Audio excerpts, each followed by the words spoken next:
Hello and welcome to the True North Show. I'm your host, Megan North. Today, I am joined by an incredibly inspiring woman who I've had the pleasure of working with recently. Shannah Kennedy is one of Australia's most respected strategic life coaches, keynote speakers, and best-selling authors.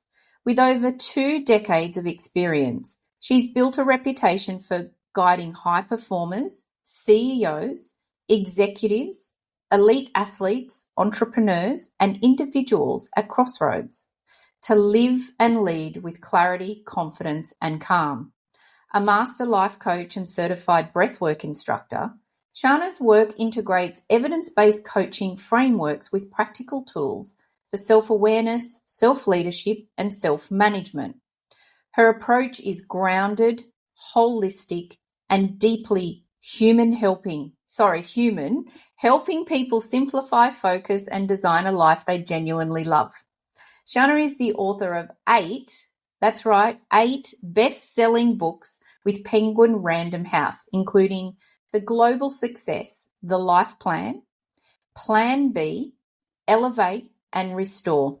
Her books are trusted by readers around the world as practical guides to managing burnout, finding direction, and sustaining high performance without sacrifice.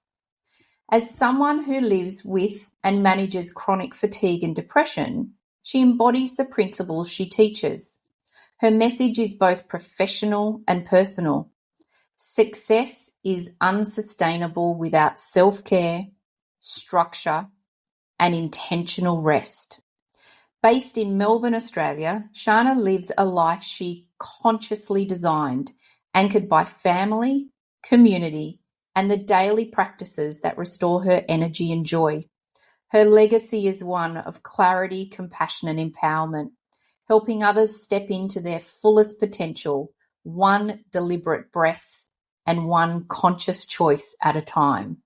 Wow, Shannah. Hello and welcome to the True North Show. I'm your host, Megan North. I am a purpose finder, mental health professional, and guide for those ready to return to who they truly are. Here, we explore what it means to live a life led by purpose, alignment, and deeper inner truth. Through real conversations, powerful reflections, and soul-led strategies, we'll uncover the stories, tools, and insights that help you navigate life's crossroads and find your own true north. So whether you're in the middle of a transformation, seeking clarity, or just curious about what's next, you're in the right place. Let's dive in.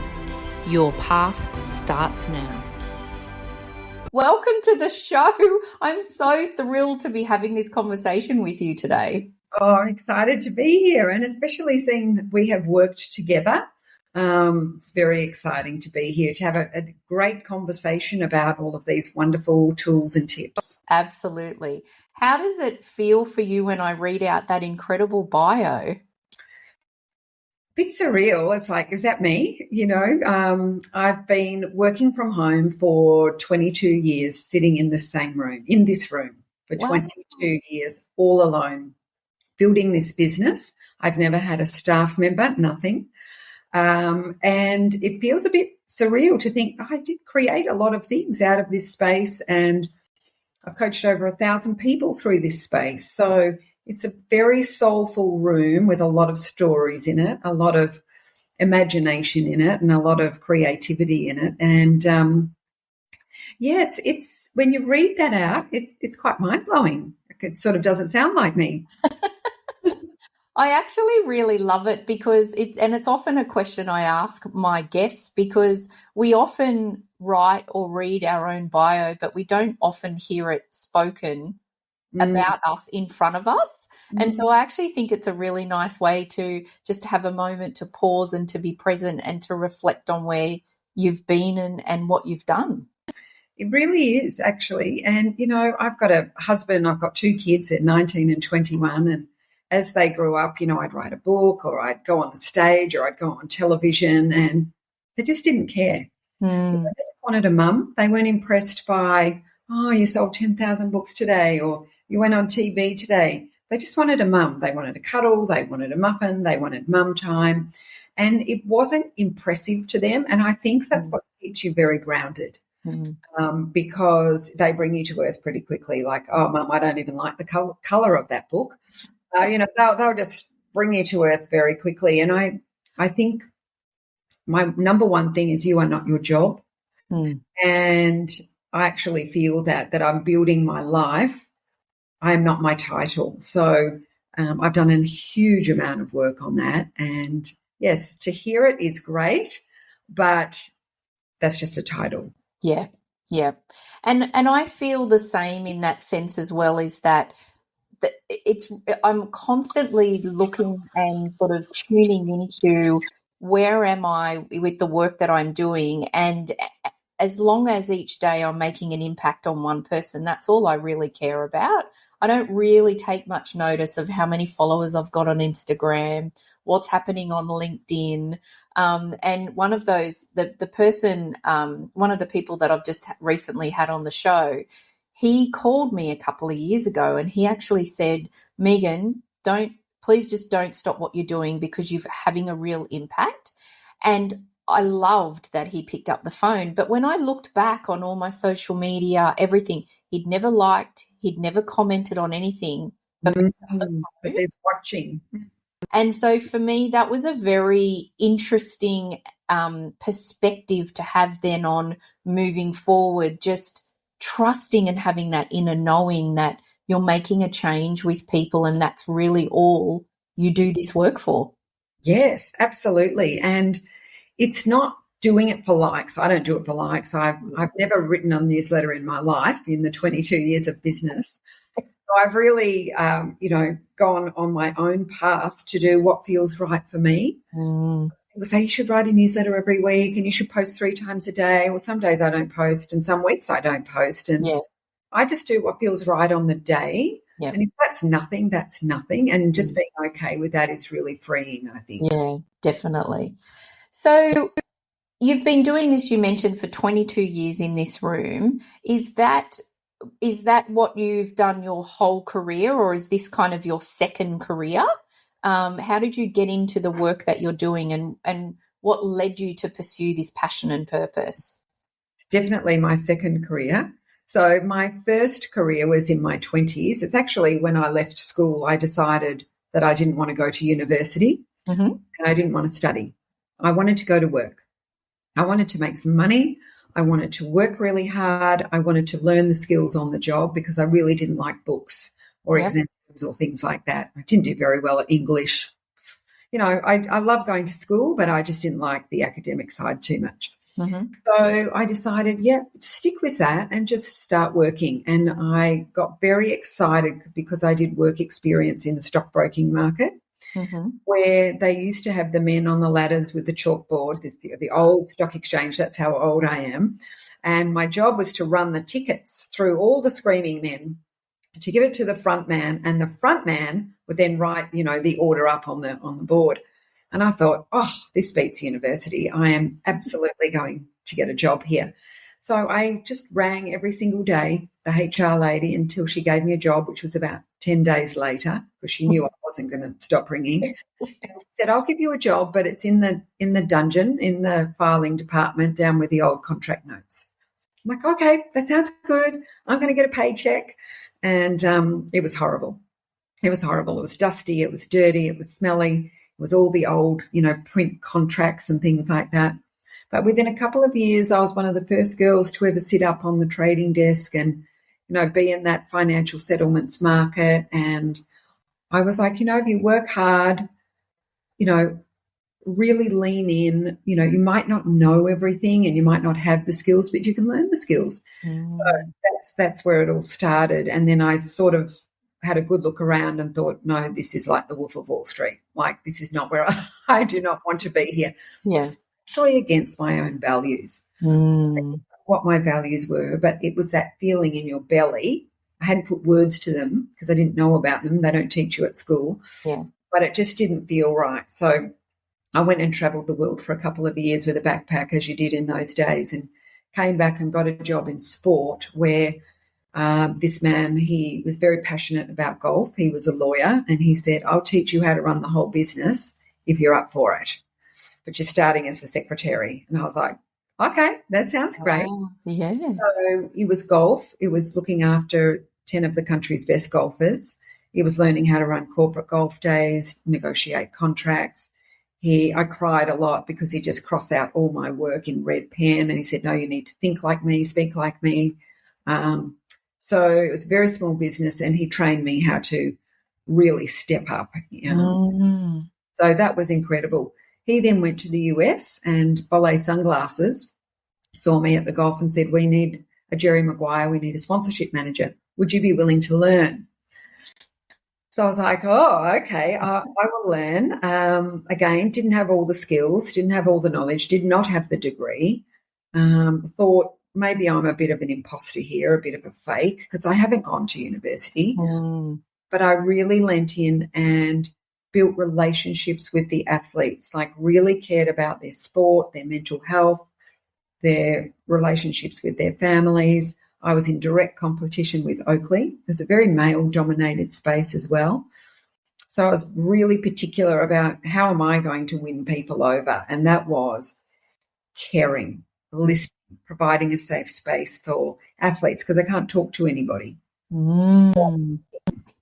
So my office actually became like a therapist office where they were talking to me about, I had a fight with my mum because she cooked a roast, but I was out with the boys and I didn't go home and I forgot to call her, or I've had a fight with my girlfriend, and I'm sitting there thinking, wow.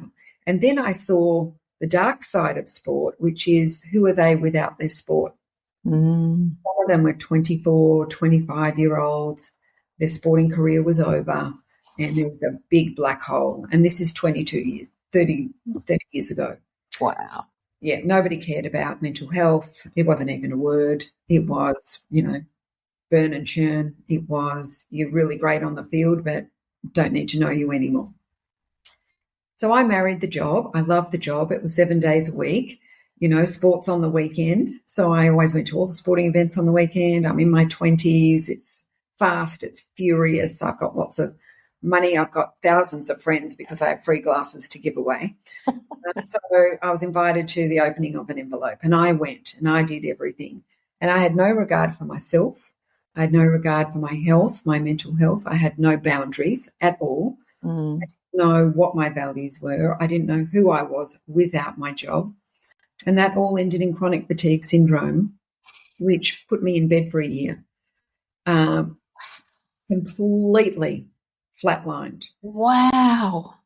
Unbelievable pain. It's like having the worst hangover of your life, but you've never had a drink. You can't get your head off the pillow. My whole body and bones felt like they'd been hit with a baseball bat. It was incredibly painful. I couldn't turn lights on. I still can't read a newspaper because the ink burns my nose. 25 years later. And in that time, I went into a really deep depression because I've just gone from hero to zero overnight as well. And then I really thought about the athletes and what I had witnessed over the 10 years. And I thought, wow, someone's got to care for these people. So I actually ended up getting myself a coach to get out of the depression, not a therapist. But because I'd been around high performance, I thought natural thing to do is get a coach. Yeah. And setting goals like walking to the letterbox, setting a goal like maybe walking to the end of the street. Setting a goal like maybe turning a light on for an hour and then turning it off, maybe turning the TV on, but very, very softly. So starting to set goals and also unpack my old narrative, which was if you're not working as hard as you can, you're nothing, you're lazy. So rest for me meant lazy. It wasn't part of my high performance. Right. So when you think about athletes and they do their high performance, they also have high performance recovery. I didn't have that part. So that was the part for me that was incredibly exciting, was to rewire myself, rebuild myself as a human for high performance but with sustainability. So I ended up studying life coaching because I was so excited then to coach my athletes into retirement and start a business from home that I could work around my health because there was just no support for health back then. Yeah. Wow. And that drive for you of that belief system that you had of if you're not working hard, then you're lazy. Like, where did that come from? Is that something that you learned as a child or? Yes, definitely. European parents who'd come out on the boat after the war, and it was all about hard work. So if I ever sat on the couch, it was like, you're lazy. What are you doing? You know, go out, mow the lawn, wash the car, wash the windows. You know, we've got to be working. Yeah. So, yeah, rest was not anywhere near us growing up. Or Mm. Wow. That's just amazing. Amazing. yeah, so I decided to become a life coach 25 years ago. Nobody had heard of it. So Yeah. everybody thought I was a complete idiot, if I can say. It was like, why would you leave your Jerry Maguire amazing job, your life coach, whatever that is? Never heard of it. Yeah. Sounds a bit, woo-woo to me. So, but my husband was the one who said, he was also in sport, and he said, no, you go, because it's needed. Mm. You can see it. You can see the gap in the market. You know what's happening. You've had an insight into all sides, and you should follow your passion. Mm. So he gave me 2 years to build a business. Right. Wow. You have to go to work. And so you saw that as well. There's no other option. This is what I'm doing. So yeah. So it was soul destroying in the beginning. Yeah, it would have been. It was, because people were saying, well, I don't know what a life coach is. Sporting clubs are like, oh no, do not mess with their heads.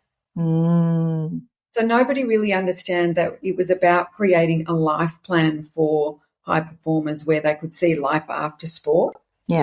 They could maybe throw some seeds along the way to support them, and learn about their finances and really own their personal journey. And I think for them it was a little scary. Scary back then. Yeah, definitely. So a lot of athletes actually just came to me on their own accord without telling anybody, and that's how the business took off. Ah, interesting. Isn't that interesting? And that would have been, I would imagine, a very defining moment for you early on, that they were coming to you but then not telling anyone, because in your mind then you'd be thinking, okay, quietly they actually really need this this work that I'm doing. Yes, absolutely. Absolutely.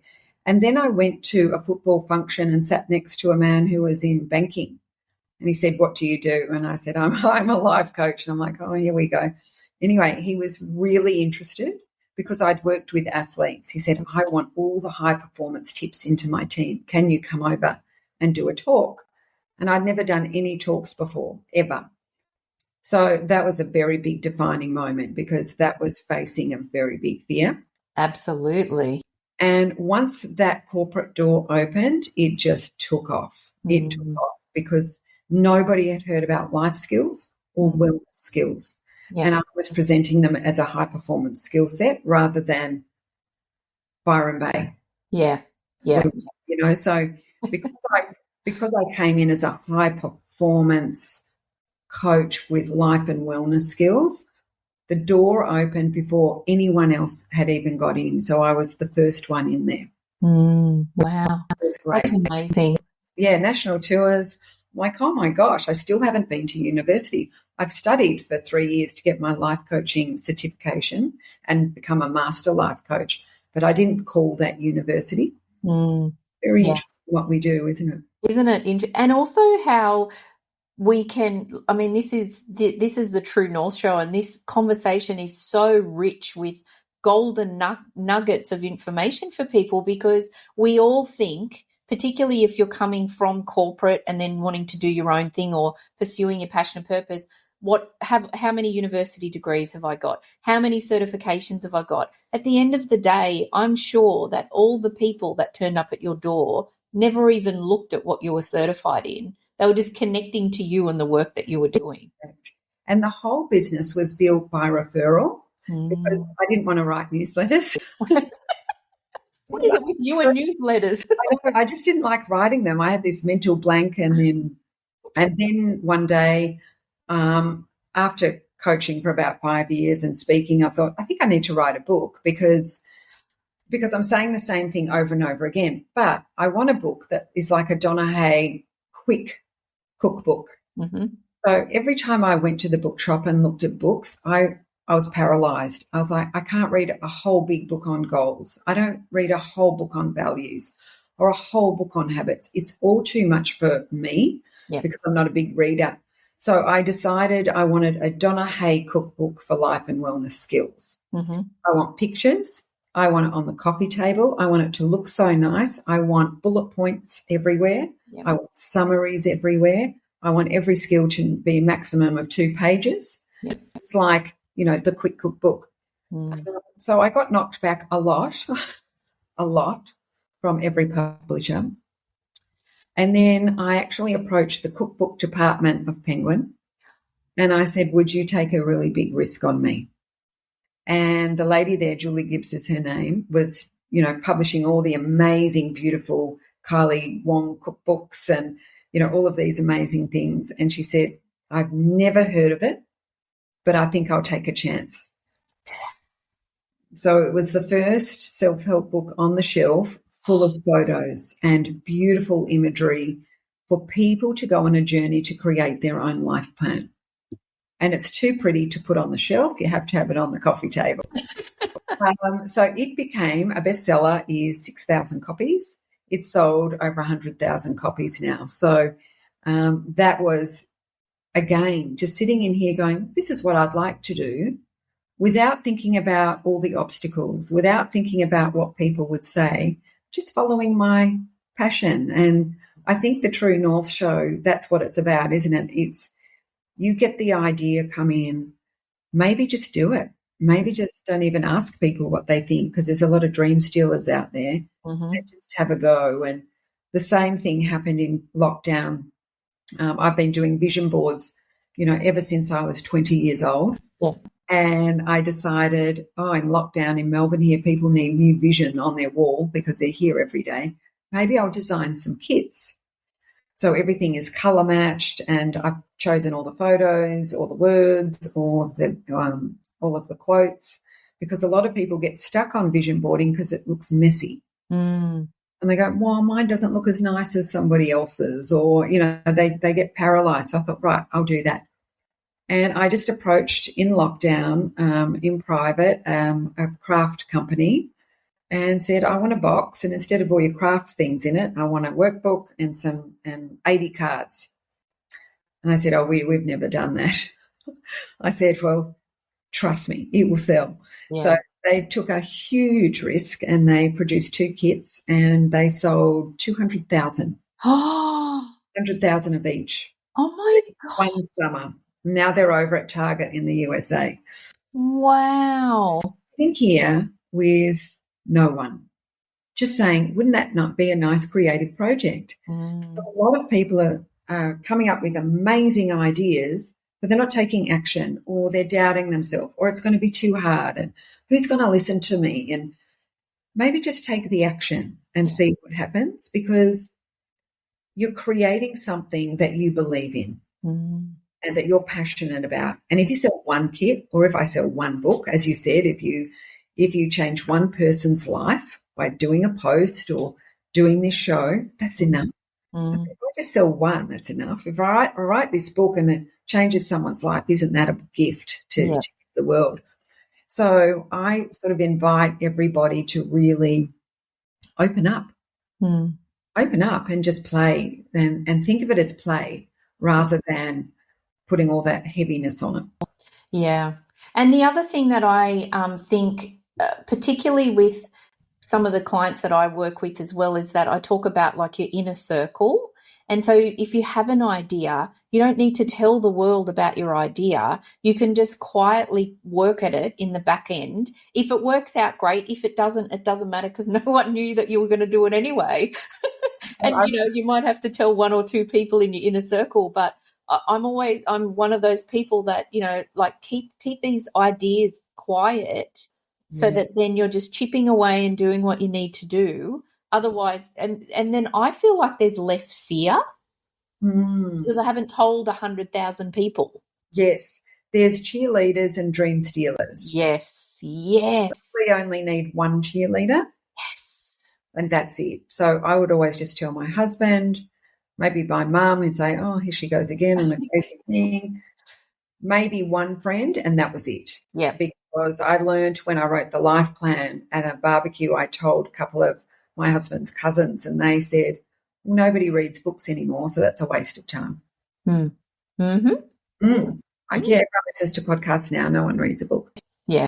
And I was so deflated, really deflated. And I thought, no, I cannot tell people. I just need to play for myself and enjoy the process for myself. And if it sells, it sells. And if it doesn't, that's okay too. Yeah. Yeah. Beautiful. Wow.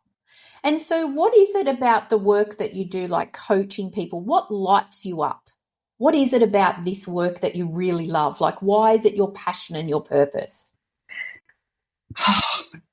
Because I think it's my calling. I've been doing it for 22 years, as I said, and I still feel like I'm beginning. So there's no burnout, zero burnout. I love it. I only coach really on the phone, so I don't do Zooms. I do not very many face-to-face because it keeps my energy where it needs to be. It also makes them listen properly. It allows them to take notes, and it allows me to listen to what they're not saying. So we're listening better than if we're on the screen watching. So some people say, oh, no, I need to see your face all the time. And I say, we have to find another coach because I think it's the most powerful way. All of the coaches I've had over my 20 years, I employ a coach every 3 or 4 years for myself. Mm-hmm. Keep learning, evolving, and remembering what it feels like to be on the other side. Yeah. And I insist phone only with them too because I really get into their voice. Their voice then is embedded into my brain and I never forget what they've told me. If I was looking at them, I might be a little distracted. Wow. So I've always just done it my way, and I really invite people to do you. Like, don't do someone else. Do you. Do what works for you. Stand by, what's best for your energy, and create it the way that is best for you so that you sleep well at night and you're not resentful and you're not burnt out and you can continue to love it. But what lights me up is being the lighthouse for people and just shining the light on where they could be going. And I see all the pennies drop. I can hear them dropping in their head and seeing what they do by just reframing things, learning their values, me giving them really great tools and tips and sticky note things and writing on mirrors and facing the mirror and becoming friends with their best friend themselves and changing their language and giving themselves permission to be great. And, going through how they manage their time and their energy and their health, and really connecting with their 10-year-older self. Oh, it is so joyful, incredibly joyful. When I say to someone, how old are you in 10 years' time? They all get all funny, and then I say, now that person's already there, and that's who you work for. That's why you're going for a walk today when you don't feel like it, or that's why you're going to the gym to lift weights when you don't feel like it, or not having that donut when you want it and you shouldn't be having it. You're serving this amazing human, which is yourself, in 10 years' time. Yeah. And once they connect with that person, they make incredible change. Yeah, absolutely. And it's one of the things that you and I worked on, and it really lit a fire under me, definitely, and it really resonated very quickly. Very quickly. Yeah, I love that.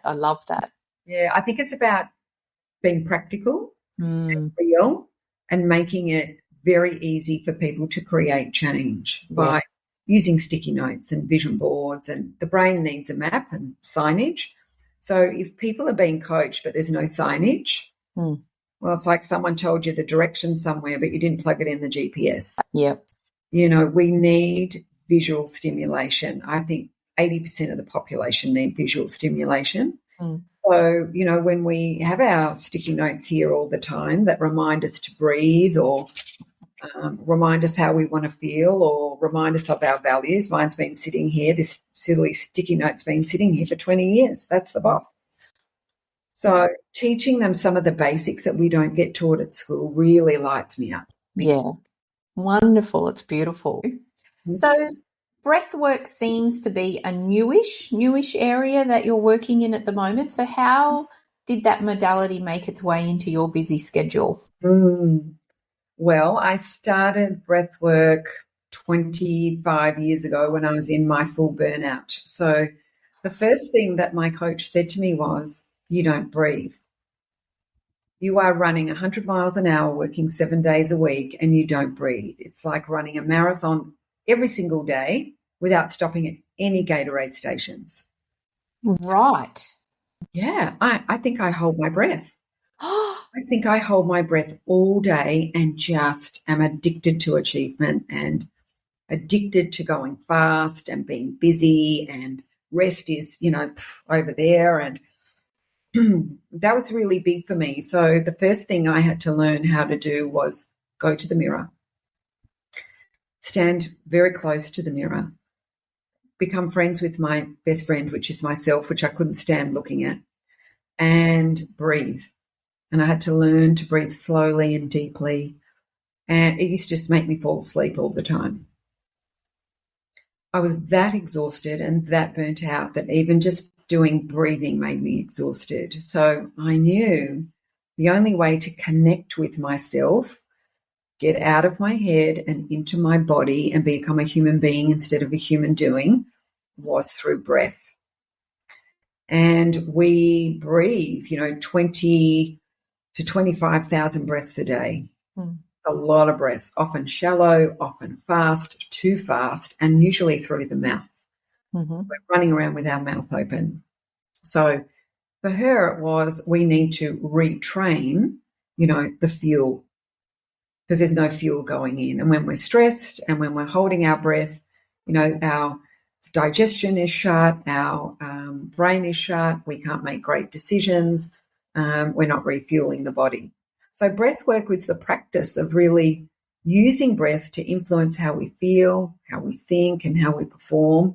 And it's the only system in the body that is automatic and under our control, the only system. So it is the remote control. And I didn't know that at all.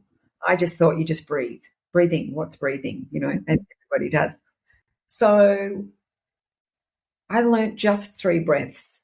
So 25 years I've been taking 3 breaths. I don't meditate. I don't sit down for 20 minutes and breathe. I take 3 breaths every time I wash my hands, to stop, to ground myself. It's the Gatorade station. And just to take 3 deep, soul-nourishing, grounding breaths every time I wash my hands, which is about 6 times a day. All of a sudden I was sleeping better. I wasn't waking up at 2 a.m. with a spinny brain. I felt really paced. I started to feel grounded. I started to connect with self, because every time you wash your hands, there's a mirror right in front of you. While you're breathing, you could maybe look up and say hello to your best friend. So that little ritual changed my life, completely changed my life, because you know how people go to the bathroom, wash their hands as quick as possible and run out. So it's like running past the Gatorade station. So to be able to stop, to be able to press pause, to be able to open up the digestion, to open up the brain through breath, and deeply breathe, not just the shallow breath here, changed my complete outlook on life. I was doing it in supermarket queues. I'd turn the shower on, do 3 breaths. I'd wake up, do 3 breaths. I would have a sticky note on my car every time at the lights, 3 breaths. So it actually just became a ritual that was available to me all day, every day. It was the Kool-Aid for getting better. So I've continued that my whole life. I've had it on the mirror for 20 years, take 3 breaths, and sticky notes everywhere. I still have them now, like right here in front of me. And that's the boss. That's the boss, because if I'm calm, if I'm confident, if I'm grounded, and if I'm breathing, I could make some really good decisions. Yeah. Maybe I could shut down the inner critic a bit, and maybe I could just enjoy today like it's a play date on the planet. Yeah. Maybe I could find some lightness in everything. So fast forward to now, 25 years later, both my kids have finished school. And after teaching them 3 breaths and my clients 3 breaths for 20 years, I thought, this is a skill I'd really love to study. I am finally ready to do some study. Right. So I spent the whole year learning and studying the breath. Mm-hmm. Go and teach it to children who have got anxiety and overwhelm, maybe women of domestic violence that haven't taken a breath for a very long time, a safe breath, corporate workshops, teaching people in the corporate world how to regulate their emotions and regulate themselves through breath during the marathon of the day. Yep. And also for myself, I've really enjoyed learning really how powerful it is. Mm. And I'm a breather. Like I find I call it a conscious breath. I count in and then I hold it. And so it's not really a box. It's kind of a 3/4 of a box. So I count in, I don't know, 3 or 4, hold for 3 or 4 and then out. And what I find is that when I'm consciously breathing, my brain physically cannot think of anything else. No. So it just naturally like that just switches off.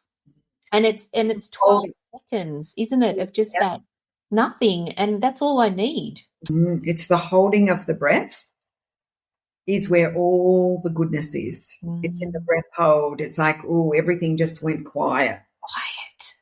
And it's like all the sediment dropped down and the clarity comes. Yes. So, yeah, very, very powerful high-performance tool. Absolutely. And it's free. And you can do it as many times as you want in the day. Water, isn't it? Yeah. Yes. And that's what, like I say, if I do a 4, so 4, 4, 4, that's 12 seconds. Mm-hmm. If you can't find 12 seconds, a few moments through your day, then you've got some serious problems. Yes. So, with our addiction to technology and our addiction to distraction and our addiction to being busy, it is something that is quick enough for a reset, and maybe before you go to the bottle of wine or to some medication, you could try breath. Yeah, absolutely. Incredible tool. Oh, it is. It is so incredible. And I love just the instant power of it. Love that. And you can also use it to wind yourself up.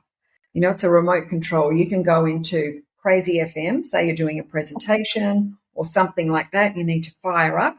You can use those really big inhales and really big exhales, and you can just really rev yourself up. And then you can pick up your remote control at nighttime and turn yourself down as well. So you could do the really slow diaphragmatic breathing. So, and there's all different breath patterns for different things. So we've got a whole remote control at our fingertips when we learn the different styles of breath pattern and what it does to the body. So it's pretty exciting. Absolutely. And so from a mental health and well-being point of view, is the breath the main, because you said that you don't meditate. Is there other things? I know that exercise is really important to you. What other things do you do from a mental health and well-being point of view? I think it's about creating your own personal plan. That's why I wrote the life plan. Is everyone's different. So what I do is not going to work for the person next door or for you and what you do, etc. So self-awareness is really important. But there is a few things that I think are non-negotiable, which is how you start your day. Does it work for you? If you're bringing the phone into the bed and doing TikTok and Instagram and breaking news, does it work for you? Because if it doesn't give you energy, which it won't, then you could swap it for something else. So I always start the day with the 3 M's, which is just make your bed, move your body, do some mindful breaths, and then open your phone, start the marathon of the day. We're all athletes of life. All of us are running a marathon. So just starting your day with a couple of things that really serve you to feel like you're protecting the asset, which is yourself, before you let the world in. So whatever that is for you, for me, it's definitely make bed, move body for an hour, whether it's walking, going to the gym, yoga, Pilates, doesn't matter. With people, alone, it doesn't matter, but just be a human being first. When I come home, I do some mindful breathing, just a couple of minutes of, I get a play date on planet Earth again today, and I'm going to approach it with lightness and joy, and I am open to receiving, and do a bit of affirmation, and then bang, off we go, running the race. Gatorade stations are the 3 breaths all the time. Even in between clients, 3 breaths. Washing hands, 3 breaths, just 3 breaths. That's it. That's enough. Yeah. And then also we see athletes cooling down all the time. So if we want to be high performers that don't burn out, we need to really honour recovery and what your recovery plan is. Like, what is that for you? So for me, it's I brush my teeth after dinner, straight after dinner. Otherwise, I'm going to eat on the couch, and then I'm going to go to bed, and I'm going to feel like I just ate all that sugar and whatever. Shut that one down. So, that's what I do straight after dinner. And then I lie down and watch TV with my legs up the wall for 15 minutes because we're sitting all day. We just need to invert a little bit. So lying down with my legs up the walls are non-negotiable, and then I don't get restless legs in bed at night, which is chronic fatigue. I get very, very painful legs. And then I do a bit of stretching and then the couch. So I don't just go from dinner to the couch. There's a little planned pathway to earn the couch. And I think over the years that's been very instrumental in my mental health because I'm not scrolling on the couch. Phone's gone away. I'm actually serving myself. I'm coming home to self at night. And I think that avoids all of that comparisonitis. It avoids us, having to process all of those images again before we go to bed. It's just too much. Yeah, absolutely. Yeah. Creating a personal plan with morning, how you pace the day and how you finish the day. Just a couple of non-negotiables for yourself to protect yourself. I think that's mental health and well-being. It's really caring for yourself and creating some boundaries. And I love that you've reiterated as well that, work out what works for you, because I think that is so important. It is so I'm very spiritual, I'm very woo, but I actually don't meditate. The way I meditate is I pray. That's my way that I meditate. Perfect. It works for me. But, if I look at social media, it's like you should be doing this and you should be doing that and you've got to be doing this and it's whatever works for you. You want to use social media to get ideas to bring into your plan that motivate or inspire you, not to compare. So I think that's where people have to be careful who they're following. Yes. Everyone's meditation is different. It could be walking meditation. For some people it's journaling. For some people it's going for a run. Yeah. It's just different for everybody. But know yourself. Get into that self-awareness piece. Absolutely, absolutely. And so do you have a particular client story that really sticks with you? Like over the last 22 years, what's one person that you've worked with that really sticks with you? Oh, I've got so many. I think a very common one, which happens over and over again, is people starting their day the wrong way. And no signage, no signposts. So tomorrow starts today. So tonight when they go to bed, it's getting people to lay out their clothes for the morning because they're just not used to exercising in the morning. So laying their clothes out, putting a little sticky note on the basin in the bathroom that says, yep, get outside, or, the brain actually needs things, or you've set up the podcast that you're going to listen to or the music. Getting people really switched over into becoming the driver, not the passenger. Yeah. The stories are incredible. People who have never moved in their life have started to move. Moving shifts your hormones. With a new hormonal shift, they can create different narrative in the brain, change your state, change your story, change your life. It's been enormous. From there, they then can connect to themselves. And when we're moving, we're motivated. So that opens the door to a lot more conversation that we can have because they're inspired by themselves. And then we look at the 10-year or 20-year-older self. And I think when people know their values and can put the words to it, the actual words. So for me, it's health, family, achievement. I now know the exact words that everything has to fit into. So if I took that 6th conference this week, how does that help my health? It doesn't. Yes, it feeds my sense of achievement, but I'm not going to see my family. I'm actually going to say no. Yeah. I'm going to say no. Yeah. It's not actually adding to my values or my sense of self, and it's just going to burn me out. So I think a lot of people have said to me, now that I know the words, I have clarity. Yeah. Now that I have clarity, I can create direction. Mm. Once I've got direction, I can build a purpose. Mm. Purpose is to serve your values. So there are so many stories of people who were really down and out or quite depressed or quite anxiety driven or just surviving, who got out of the passenger seat and went around and sat in the driver's seat. Yeah. Yeah. And kick-started the whole thing. Mm. And that when you get clear on your values, I think it is such a powerful way to really to live your life, because I find that values help you put boundaries in place. Because then if you're making a decision based on your value or values, then there's naturally a boundary. So when I look back to my 20s working 7 days a week, because I didn't know my values, I didn't have the words, I couldn't articulate, nobody had taught me. I just kept saying yes. I got the disease to please. It was all about yes. I had the wrong narrative in my brain. And unfortunately, we just don't learn this stuff at school. Yeah.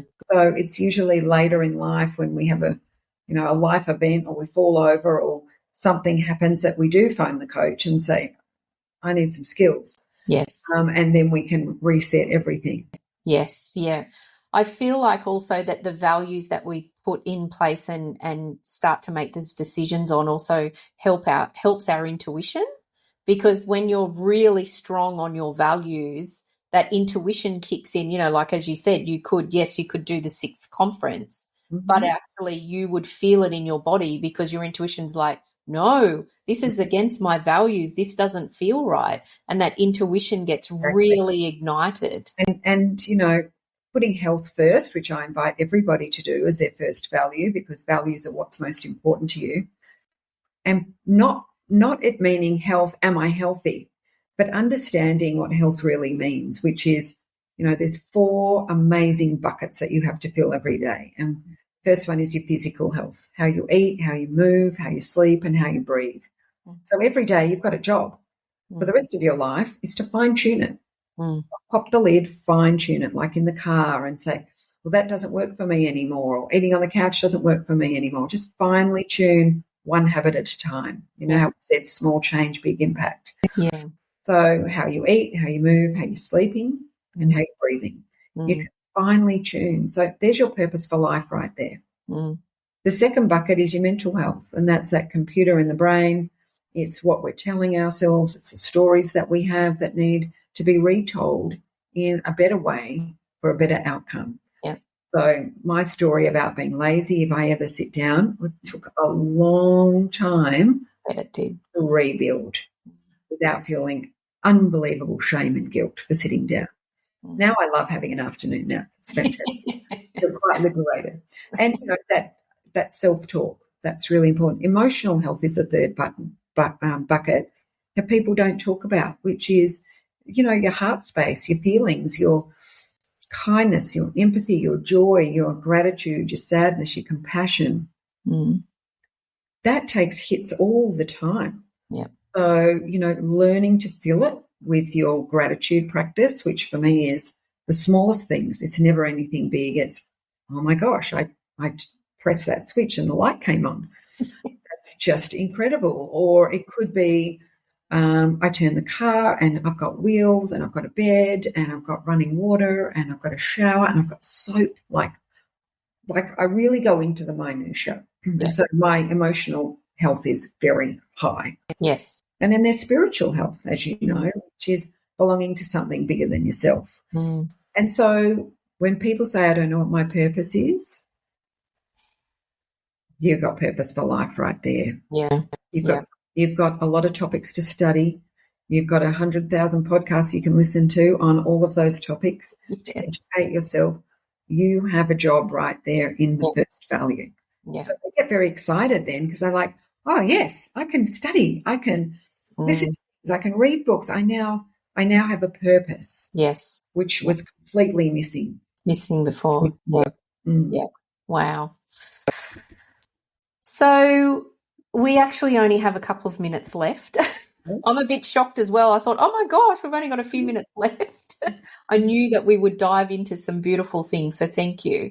So I'm going to ask you the same question that I love to ask all of my guests before we finish our conversation. So what is one lesson or truth that you've learned on your journey that you wish you had known earlier?